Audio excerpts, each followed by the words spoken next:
வணக்கம். நான் உங்கள் ஐயனார் உழவு பொழுது சேனலுக்கு உங்களை அன்புடன் வரவேற்கிறேன். நம்ம சேனல் இதுவரையும் பார்த்து சப்போர்ட் பண்ணுற அனைவருக்கும் நன்றி. நம்ம சேனலில் இருக்க வீடியோ இப்போ தான் முதல் முறையாக பார்க்குறீங்க அப்படின்னா மறக்காமல் சப்ஸ்கிரைப் பட்டனை கிளிக் பண்ணி சப்ஸ்கிரைப் பண்ணுங்கள். நம்ம சேனலை பற்றின கருத்துக்களை தொடர்ந்து பதிவிடுங்கள்.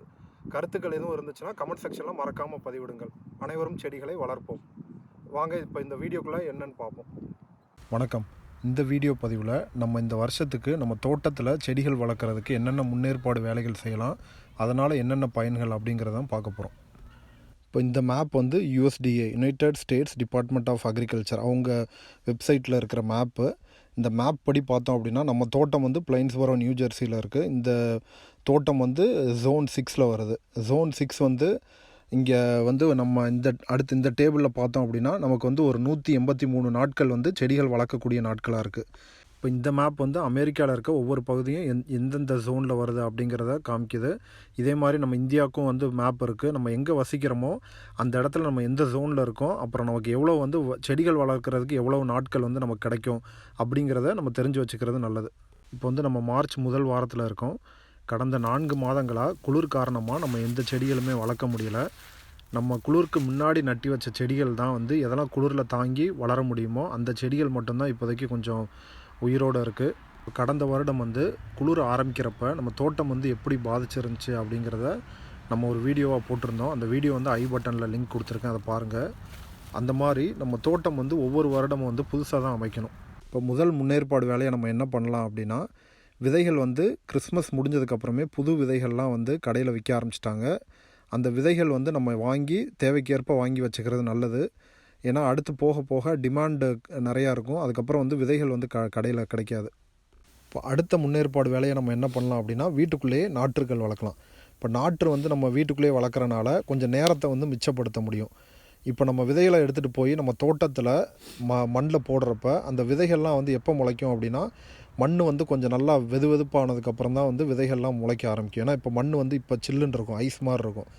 அந்த மண் வெதுவெதுப்பாகி செடிகள் முளைச்சி அதுக்கப்புறம் காய் கொடுக்கறதுக்கு பதிலாக இப்போ வீட்டிலையே நம்ம நாற்றாக வளர்த்து நம்ம கொண்டு போய் தோட்டத்தில் வைக்கிறப்ப நமக்கு அந்த நாற்று வளர்கிற அந்த நாட்கள்லாம் கொஞ்சம் நமக்கு மிச்சமாகும். அறுவடை கொஞ்சம் சீக்கிரம் நம்ம அறுவடை பண்ண ஆரம்பிச்சிடலாம். அதுதான் ஒரு முக்கிய காரணம். இப்போ எல்லா செடிகளுக்கும் நம்ம நாற்று வளர்க்கணுங்கிறது அவசியம் இல்லை.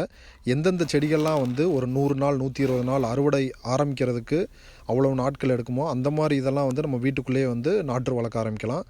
இப்போ ரேடிஷ் இந்த மாதிரி இதெல்லாம் 20 நாட்களில் நம்ம விதைச்சி 20 நாட்களில் அறுவடை பண்ணிடலாம். அந்த மாதிரி இதெல்லாம் நம்ம நேராக மண்ணில் போடுறது தான் பெஸ்ட்டு. இப்போ நம்ம அடுத்த முன்னேற்பாடாக என்ன பண்ணலாம் அப்படின்னா, களை செடிகளை நம்ம பிடுங்கி எடுத்துடலாம். இப்போ கொஞ்சம் குளிர் முடிஞ்சிருச்சு. இப்போ பார்த்தோன்னா நம்ம களை செடிகள் நல்லா வளர ஆரம்பிச்சிடும்.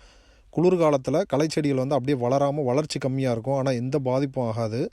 அதுக்கப்புறம் இப்போ கொஞ்சம் குளிர் விட்டதுக்கப்புறம் இப்போ களை செடிகள் நன்கு வளர ஆரம்பிச்சிடும். நம்ம களை செடிகள்லாம் பிடுங்கி எடுத்து நம்ம மண்ணை இப்போ தோட்டத்தில் நல்லா மண்ணை கொஞ்சம் சுத்தமாக வச்சுக்கிட்டோம். இல்லை இப்போ தொட்டியில் நம்ம இந்த மாதிரி களை செடிகளெல்லாம் பிடுங்கி தொட்டியை நம்ம ரெடியாக வச்சுருந்தோம் அப்படின்னா நம்ம செடி வளர்க்குறதுக்கு கொஞ்சம் ஈஸியாக இருக்கும். இப்போ ஒரு சில செடிகளை குளிர்லேருந்து பாதுகாக்கிறதுக்காக நம்ம வீட்டுக்குள்ளே கொண்டு வந்திருப்போம். அந்த செடிகள்லாம் நம்ம என்ன பண்ணலாம் அப்படின்னா, இப்போ கொஞ்சம் வெயில் அடிக்கிறனால காலை நேரங்களில் வெளியே வச்சு அந்த வெயில் படுற மாதிரி வச்சுட்டு அதுக்கப்புறம் இரவு நேரங்களில் மறக்காமல் உள்ளே கொண்டு வந்துடணும்.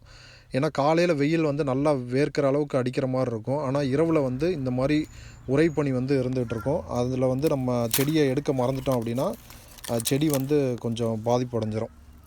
அடுத்து தோட்டத்துக்கு தேவையான கருவிகள் இப்போ புதுசாக எதுவும் வாங்குகிறோம் அப்படின்னா அதையும் வாங்கி வச்சுக்கலாம். இல்லை தோட்டத்துக்கு இப்போ மண் நம்ம கடையிலேருந்து வாங்குகிறோம் அப்படின்னா அந்த மண் நம்ம வாங்கி வச்சுக்கிறது நல்லது. அடுத்து காய்கறி கழிவுகள் அப்புறம் உணவு மிச்சமாகிறது இதெல்லாம் நம்ம இப்போ இருந்தே சேர்த்து வைக்க ஆரம்பித்தோம் அப்படின்னா செடிகள் நம்ம எப்போ வெளியே தோட்டத்தில் வளர்க்க ஆரம்பிக்கிறோமோ அப்போ அது உரமாக இருக்கும். அதை நம்ம செடிகளுக்கு பயன்படுத்திக்கலாம். இப்போ அடுத்த முன்னேற்பாடாக நமக்கு மாட்டுச்சாணம் இல்லை ஆட்டுப்புழுக்கை இதெல்லாம் இலவசமாக கிடைக்கிது அப்படின்னா அதையும் சேகரித்து வச்சுக்கலாம். இப்போ மாடி தோட்டத்துக்கு நம்ம எப்போல்லாம் தொட்டியில் புதுசாக செடி வைக்கிறோமோ அப்போ மண்ணில் அந்த மாட்டுச்சாணம் ஆட்டுப்புழுக்கை கலந்துக்கலாம். அப்புறம் நிலத்தில் இருக்க தோட்டத்துக்கு நம்ம இப்போயே மண்ணோட அதை நல்லா கலந்துட்டோம் அப்படின்னா, மாட்டுச்சாணத்தை நல்லா கலந்துட்டோம் அப்படின்னா அந்த உரம் நல்லா செட் ஆயிரும். நம்ம அடுத்து ஒரு 1.5 மாதம் 2 மாதத்துக்கு அப்புறம் செடி வைக்கிறப்ப செடிகளுக்கு நல்லா பயனுள்ளதாக இருக்கும். இப்போ இந்த மாதிரி ரைஸ்டு பெட்டில் படுக்கை அமைச்சு அதில் செடிகள் வளர்க்குறோம் அப்படின்னா இதில் நம்ம மண்ணை புதுப்பிக்கிறதும் அவசியம். அதை நம்ம இப்போ இந்த குளிர் சமயத்திலே பண்ணிடலாம். இப்போ அடுத்த முன்னேற்பாடு என்ன அப்படின்னா, நம்ம இந்த மாதிரி சென்ற ஆண்டு இறுதியில் நம்ம இந்த மாதிரி செடியோடு அப்படியே விட்டுருப்போம். அது குளிரில் எல்லா செடியும் வந்து இந்த மாதிரி காஞ்சு போயிருக்கும். நம்ம வந்து இந்த செடிகளெல்லாம் பிடுங்கி போட்டு தொட்டியில் வந்து புது மண்ணை போட்டு இல்லை தொட்டியை வந்து இந்த மாதிரி ரெடி பண்ணி வச்சுக்கிட்டோன்னா நமக்கு கொஞ்சம் நேரம் மிச்சமாகும். இப்போ இந்த வீடியோவில் நம்ம குறைந்த நாட்களில் நம்ம செடி வளர்க்க தேவையான முன்னேற்பாடு என்னென்ன அப்படிங்கிறத இந்த வீடியோவில் பார்த்தோம். இந்த வீடியோ பிடிச்சிருந்தால் மறக்காமல் லைக் பண்ணுங்கள், கமெண்ட் பண்ணுங்கள், அப்புறம் உங்கள் நண்பர்களுக்கும் ஷேர் பண்ணுங்கள். நன்றி.